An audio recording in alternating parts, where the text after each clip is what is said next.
সুপ্রিয় দর্শক, আসসালামু আলাইকুম। TNN TV 24 থেকে সাথে আছি নাফিজ ইসলাম।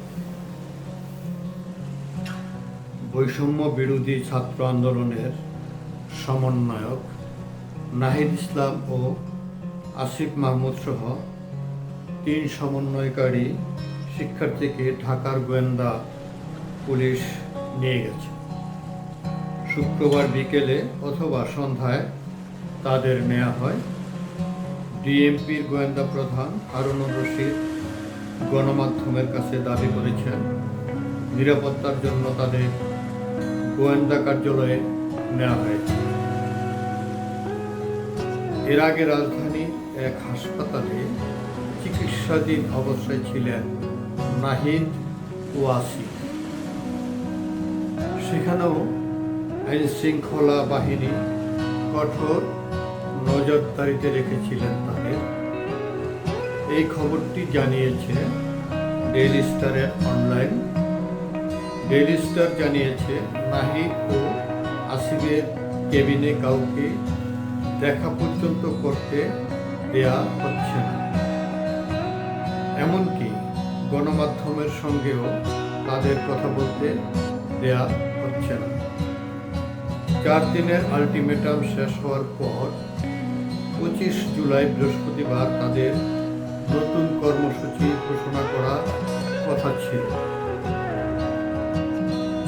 অন্যতম সমন্বয়ক নাহিদ ইসলাম ও আসিফ মাহমুদ হাসপাতালে ভর্তি থাকায় সেখান থেকে নতুন কর্মসূচি ঘোষণা করার কথা ছিল, কিন্তু আইন শৃঙ্খলা রক্ষাকারী বাহিনী নাহিদ ও আসিফকে অবরুদ্ধ করে রেখেছে। এমনকি হাসপাতালের ওয়াইফাই ও টেলিফোন যোগাযোগ বিচ্ছিন্ন করে রেখেছে।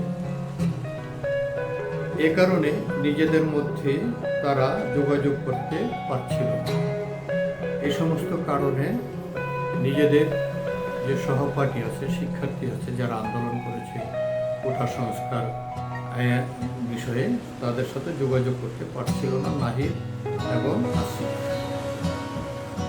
হাসপাতালের বাইরে থাকা অপর এক সমন্বয়ক আব্দুল হান্নান মাসুদ সাংবাদিকদের জানিয়েছেন, তারা সংবাদ ব্রিফিং করতে হাসপাতালে গিয়েছিল, কিন্তু আইন শৃঙ্খলা বাহিনীর সদস্য পরিচয়ে সাদা পোশাকধারী লোকেরা নাহিদ ও আসিফের সাথে দেখা করতে দেয়নি। কোটা সংস্কার আন্দোলন চলাকালীন গত শনিবার ভোরে রাজধানীর সবুজবাগের এক বাসা থেকে নাহিদ ইসলামকে আইন শৃঙ্খলা বাহিনী তুলে নিয়ে যায়।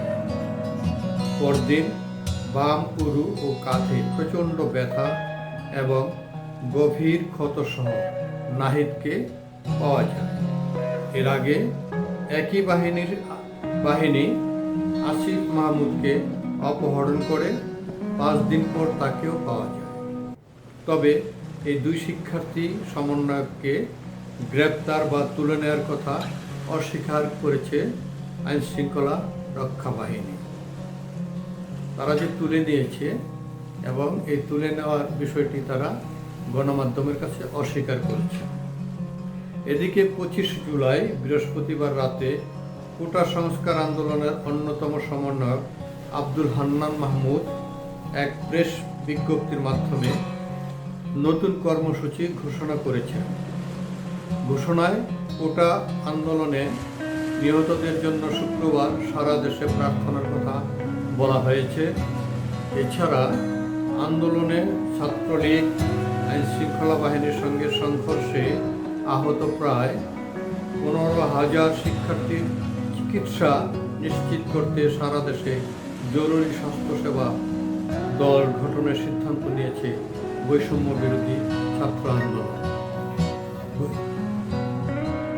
বৈষম্য বিরোধী ছাত্র আন্দোলন এই যে 15,000 শিক্ষার্থী যে আহত হয়েছে ছাত্রলীগের হামলায় এবং পুলিশের হামলা এবং নির্যাতনে, তাদেরকে চিকিৎসা দেওয়ার জন্য একটি স্বাস্থ্যসেবা দল গঠন করারও সিদ্ধান্ত নিয়েছে।